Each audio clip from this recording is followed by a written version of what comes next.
sou escritora de literatura infantil aqui na cidade de Ponta Grossa, com 9 livros publicados, mas em breve saíram mais 2 esse ano, que estou muito animada, são 11 livros no total esse ano. A literatura sempre esteve presente na minha vida desde assim que eu comecei a ter contato com os estudos, que eu comecei a aprender a ler, né? Então eu sempre gostei muito de literatura. Quando estudante, eu tinha acesso aos livros nas bibliotecas escolares e gostava muito de ler. Sou escritora, com 20 livros publicados, onde eu publico poesias, crônicas, biografias e livros infantis. Então hoje eu já tenho 5 livros infantis publicados e um deles já foi traduzido para o Braille. Eu posso dizer que a minha carreira como escritor começou de modo mais pontual em 2012, quando a gente começou a produzir histórias em quadrinhos curtas, eu e a minha esposa, que é ilustradora, a gente começou a fazer histórias em quadrinhos de 6 páginas e postar online, e começou a ter um feedback positivo, assim, as pessoas gostavam bastante. Antes disso eu já havia publicado algumas poesias e crônicas e coisas menores em antologias da cidade, mas eu ainda não almejava viver disso. Eu diria que fazem 12 anos que a gente está trabalhando para que os livros fossem, como são agora, o nosso foco principal. Eu sempre gostei muito de história em quadrinhos, então eu comecei ainda na adolescência, com 16, 17 anos, a praticar um pouco de história em quadrinhos e publiquei os meus primeiros fanzines. O trabalho com literatura infantil, ou com quadrinhos infantis, que foi como começou, foi depois que eu fiquei pai. Bom, o primeiro que foi mais voltado para o público infantil foi um livro de contos, né, que é chamado Contos do Avô. Meu mote inspiratório foi as minhas meninas, obviamente, mas foi um resgate da minha infância, na verdade. Porque meus avós contavam muitas historinhas. Então, a gente ia posar na fazenda, tudo, e pra gente dormir, a minha avó sentava do lado e contava historinhas. A minha mãe contava muitas histórias para nós, contava histórias inventadas que a gente ria, ela contava também os contos de fada e às vezes na hora que ela estava um pouco com sono, ela misturava os personagens e a gente corrigia: mãe, você está misturando, o lobo foi parar na história da Cinderela. Eu sempre gostei de literatura, desde criança eu gostei de ler, mas o contato maior com literatura infantil foi através do curso de formação de docentes, onde eu fazia contações de história, fazia teatro. Então foi ali que eu tive mais interesse, mais contato com esse universo. Quando eu fui para a sala de aula, eu descobri outra magia, daí é que eu me aproximei um pouco mais ainda da literatura infantil, porque como professora eu fazia mediação de leitura, contava histórias em sala de aula e eu fui me encantando com a literatura infantil. Eu foco na história. Se eu tenho uma história que eu acho que é relevante, não só para crianças, para adultos também, eu quero contar essa história. A outra coisa que me estimula, que é a questão ambiental, eu me sinto um pouco responsável para escrever, desenhar, falando disso, mostrando isso. O cotidiano, para mim, é a cortina, né, da minha inspiração. Porque às vezes um cachorrinho passando por aqui, né, pode dar uma crônica, né, pode dar uma história. Então, no momento que nós temos a observação das miudezas da vida, são nas miudezas da vida que estão as singelezas. Então, no momento que você observa uma coisa simples, ela já não é mais simplista, né? Ela vira algo singelo. Eu me permito olhar para a realidade e perceber coisas peculiares, né? De observação mesmo. Então, se eu vejo um cavalo na rua e ele tá com alguma coisa nas costas que me parece uma casa, eu fico, nossa, imaginei um cavalo agora com um telhadinho nas costas, então ele é uma casinha. Enfim, eu começo a visualizar coisas e eu fico, tá, que história pode vir? Mas pode ser uma história que fala sobre o lar, onde você se sente em casa, e o cavalo ser selvagem talvez seja um contraponto com essa ideia de lar, que é um lugar fixo ou não, enfim. Eu começo a explorar a temática com base nesse olhar que eu tive sobre algo. E o meu processo criativo, na verdade, é assim, eu tenho uma ideia. Então essa ideia, para mim, ela se torna a storyline. Então eu escrevo ela e eu deixo ela guardada. Eu tenho um arquivo no meu computador que deve ter pelo menos umas 20 dessas. Que estão lá, que veio num dia e eu pus no papel e deixei. Daí tem que deixar marinando, sabe? Você não pode simplesmente começar a trabalhar em cima, porque senão não anda. E todo esse processo, né, todo esse fluxograma é muito importante, né? Porque quando você vê o livro pronto, nossa, é como realmente você tivesse ali, né, um filho a mais. Nós somos mais da produção, né? Nós gostamos ali de quando você está em contato, né, com o diagramador, com o ilustrador, né? Essa relação autor-ilustrador é muito bom, porque muitas vezes você já tem, né, mentalizado o personagem, mas para o ilustrador é difícil ele sentir aquilo que você imaginou. Infelizmente a gente trata o ilustrador como um adereço do livro, né? Mas quando você pesquisa sobre o livro infantil ilustrado, você percebe que não há distinção valorativa entre o texto verbal e a ilustração. Os dois trabalham juntos para transmitir a mensagem. Os melhores livros infantis são aqueles que o texto e a imagem trabalham juntos para construir uma mensagem. Se você tira um, ele faz muita falta, né, para o outro. O que eu quero dizer com tudo isso não existe livro infantil ilustrado sem ilustração. Nesse sentido, todo ilustrador de um livro infantil ilustrado também é autor. Essa é uma história já para criança menor e eu fiz a ilustração. Foi legal trabalhar com isso também. Até era uma história de uma estrela e eu optei por não fazer a clássica estrela de 5 pontas e fiz uma estrela um pouco mais parecida com um solzinho, né, com um pequeno sol. Acho que essa aqui foi a primeira experiência em que o texto me foi entregue, assim, o texto foi previamente selecionado, foi feito um concurso em que foram selecionados 6 textos, né? Então o texto já foi escrito, o texto foi avaliado, foi premiado e ele ia ser encaminhado daí à ilustração. Nessa ocasião eles me passaram o seguinte, que nós ilustradores deveríamos pensar também na diagramação do livro.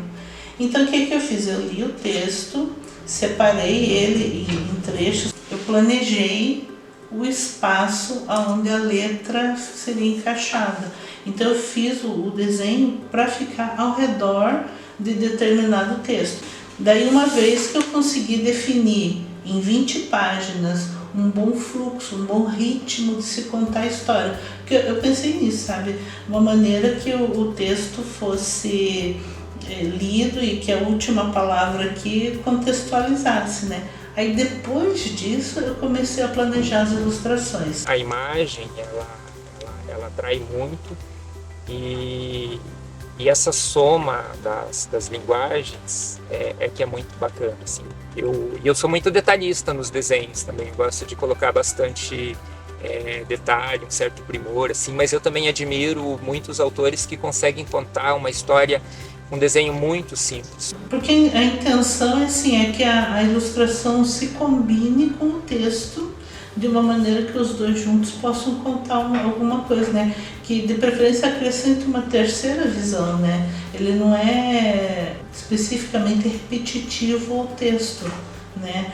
Eu acho que quem trouxe o conceito foi o Felipe e a Melissa, assim, quando eu ouvi eles falarem, porque a ilustração e o texto eles não precisam necessariamente ser um pleonasmo. Eu acho que a gente tem um potencial muito maior de criar obras mais significativas porque a gente se possibilita dialogar cada vez mais, né? Então, um livro que nós estamos produzindo, ele nunca é só produzido no momento em que está sendo feito. Ele é produzido no momento que a gente está lavando a louça e conversa sobre a história, quando a gente está indo dormir e pensa, nossa, e se a gente colocar tal coisa naquela cena? Então, esses diálogos que a gente cria, eles acabam se refletindo na obra, porque a relação entre texto e imagem, ele se enriquece ainda mais porque nós estamos sempre em diálogo. Tem criança que conta pra mim, por exemplo, assim, né? Conta. Ai, você sabia que eu já escrevi um livro? Você sabia que eu já publiquei um livro junto com meu colega? Eu escrevi e ele desenhou. Então a gente tem um livro pronto. Então eu sempre falo, ó, guarde, cuide desse original, teu bem cuidadinho, porque ele, com o tempo você amadurece e pode fazer com que ele se torne um livro impresso, né? Ou então um e-book. Nós, como escritores da literatura infantil, nós temos que ter o máximo de acessibilidade às crianças, né?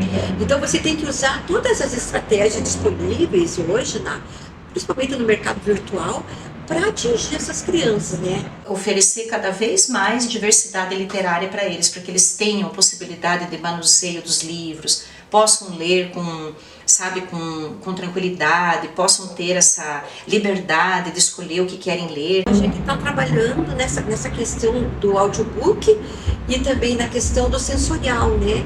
Dar o máximo possível de mecanismo onde a criança possa sentir através do sentido, do tato, aquilo que ela não consegue ver com os olhos, né? É muito maravilhoso as crianças entenderem isso, né? Desde pequenininhos, que ser escritor é uma profissão que requer dedicação, caminhada, estudo, buscas. A grande maioria dos autores, eles às vezes não têm como bancar, né, por recurso próprio, aquela riqueza que ele tem, né, já pronto ali para ser publicado, mas que ele precisa desse subsídio financeiro. Tudo que requer dinheiro, você pensa um pouquinho mais para fazer. As pessoas que eu conheci que produziam para crianças, né, ou eram alguma pessoa que tem um poder aquisitivo maior e criou uma história para os filhos ou para os netos e quis publicar, então não almeja construir uma carreira nesse sentido. Pretendo continuar escrevendo, mas continuar trabalhando como professora, porque é muito difícil hoje um autor no Brasil se manter só com os seus livros, porque os livros têm muitos impostos também, muitos empecilhos aí que dificultam esse processo. Escritor independente, você não tem recurso para fazer muita coisa, então você faz o que você pode com o que você tem. Publiquei um livro que foi uma edição independente muito bacana, que é o Desenhos de Linguagem. Esse livro aqui, olha. Foi muito legal, mas é um trabalho árduo. Ele é um livro costurado. Normalmente, quando se faz uma edição independente, ou as editoras pequenas em geral, elas grampeiam e colam a capa por cima. Eu não queria o trabalho assim, e eu mesmo costurei à mão o livro. Aí eu diagramei, né? Já tinha prática, trabalho com computador. É um livro de poesias curtas que eu fiz, e é o trabalho independente mais bacana que eu fiz. Eu fiz vários cursos de escrita criativa durante a pandemia, né? Hoje não é fácil publicar um livro. Você pode escrever, mandar para editoras, é muito difícil ser aceito, né, nas editoras. O mercado do autor no Brasil é um mercado condensado, fechado. A grande maioria das publicações que você vê em grandes editoras são publicações internacionais, porque elas têm a fama e elas têm a vendagem, que é o que realmente interessa para uma editora. E a aposta em cima de um autor iniciante por uma editora de grande porte, ela é muito arriscada. Mas seria muito importante ter apoio, ter editora que se interesse, ter uma comunidade até dos artistas mais unida. A gente ainda não foi entendido como ramo profissional de um modo geral, né? Ela faz um favor, você faria tal imagem. Com o tempo a gente começou a perceber que para a gente ter um impacto no mercado livreiro brasileiro, a gente precisava de uma obra mais impactante. Eu sei que parece redundante, mas no sentido de tamanho, temática, a gente precisava mostrar que nós poderíamos fazer algo maior. E aí a gente não teria condições de bancar isso, porque uma impressão de um quadrinho como Saudade, por exemplo, né? E fica em torno de 20, 30 mil reais, né? Às vezes uma família que passa por uma certa dificuldade financeira, muitas vezes ela precisa optar entre algumas necessidades básicas e a aquisição de um livro. O livro, ele ainda é caro, ele é um produto caro para a aquisição das famílias. Ele ainda precisa a gente precisa encontrar um meio em que ele fique cada vez mais acessível. Com o sucesso do Saudade, a gente começou a pensar em outros projetos paralelos para que a gente conseguisse produzir os nossos quadrinhos, mas também ter um contato maior com uma produção que a gente gosta, que é o livro infantil ilustrado. Ter essa abertura por um concurso e já com o financiamento do ilustrador e tudo mais, foi uma porta aberta realmente, foi uma sementinha plantada. Para quem começa, a primeira participação no edital, seja de qualquer órgão de fomento, ele parece muito complicado. E realmente ele é complicado, né? Porque além de você submeter o teu projeto, que tem que ser um projeto bem convincente, né? Você tem, como diz na gíria, né? Vender muito bem o teu peixe. Porque você tem que ter uma boa sinopse, uma boa justificativa, objetivos, né? Uma contrapartida social, isso é muito importante. Eu tentei uma vez, eu criei um projeto no SALIC, que é para a Lei Rouanet, mas ele foi rejeitado porque falaram que faltava documentação minha que comprovasse que eu era um agente cultural que já tinha oferecido alguma contrapartida para a sociedade. E daí eu justifiquei em cima, eu falei, eu não tenho resumo, eu não tenho currículo artístico porque eu não sou artista, eu estou publicando. Então eu desanimei um pouco com os editais, assim. Eu acho que há um excesso de critérios, há um rigor, os prazos são muito cruéis para quem produz arte, porque a gente não é habituado a participar, né, a ter essa... muitos de nós artistas temos dificuldades com a burocracia, os editais são extremamente burocráticos. Eu acho que está havendo uma diversidade bem grande e muito boa. É porque o que está acontecendo atualmente? Muitos editais de fomento à cultura, aqui tanto da cidade, né, como de outros editais, como Paulo Gustavo, Aldir Blanc, e muitos dos autores de Ponta Grossa têm se inscrito. E por conta disso, né, os livros dos editais que eles conseguem ser contemplados estão sendo levados para as escolas. Eu acho que as escolas são o maior mercado para literatura infantil, realmente, né? As escolas, as professoras, né? Tendo em vista também o uso didático desses livros. Nessa questão da cidade, existe uma necessidade muito, mas muito grande dos autores irem até os bairros. É preciso que eles vão. É preciso que os autores vão mais. Existem vários autores indo nas escolas, mas é preciso mais. A cidade é grande, tem mais de 300 mil habitantes. Às vezes eu recebo convites para ir nas escolas como escritora, porque as crianças querem conhecer quem foi aquela pessoa que produziu aquela obra que eles estão lendo, desenvolvendo uma atividade, ou então por uma curiosidade simples, assim, quando eu vou às escolas, que eu vou fazer roda de leitura, roda de conversa, bate-papo com as crianças. Então, em alguns casos eles elaboram com antecedência perguntas, em outros casos as perguntas são espontâneas mesmo. Eu vejo aqui, quando a gente faz essas rodas de contação de história, de leitura, o deleite delas, o gosto, né, a entrega delas. Eu não desisto, né? Do livro, da leitura em voz alta, das rodas de leitura e do livro físico. Eu não desisto. Eu sinto assim muito gratificante o momento da contação de história. O momento que a criança está olhando para a história. Então, ele está olhando para a história, está aí visualizando a história, imaginando, comparando com as coisas que ele vive. E essas crianças, quando você chega lá com um livro teu ou de um colega teu, nossa, elas ficam encantadas, né, por saber que aqui em Ponta Grossa tem um escritor. Porque a criança, para ela, a maneira que ela vê é que o escritor é uma celebridade, é um ser, né, até extraterrestre.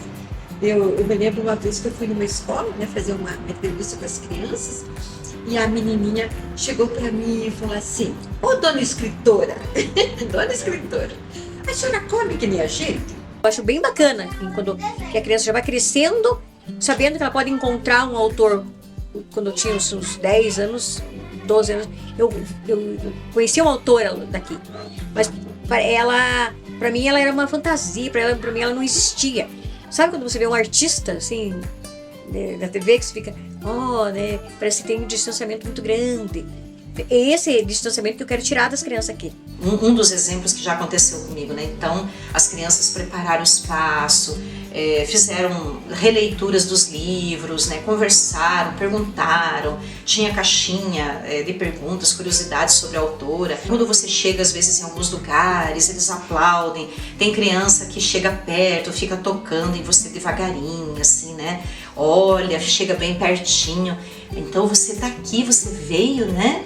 E eles ficam encantados porque, por exemplo, há uns tempos atrás, você ter contato com o escritor, as pessoas tinham uma visão que escritor era alguém que já morreu, que já não existia mais. E hoje, quando a criança vê que aquele escritor, aquele autor, autora, está tão próximo deles, eles falam, nossa, que coisa incrível poder, ele veio na minha sala de aula, ele veio na biblioteca, ele caminha pela rua, ele paga boleto. Onde que estão os autores e por que eles estão escondidos e não sendo amplamente divulgados ou amplamente demonstrados e lançados assim com um certo suporte, com certo apoio até por parte do poder público.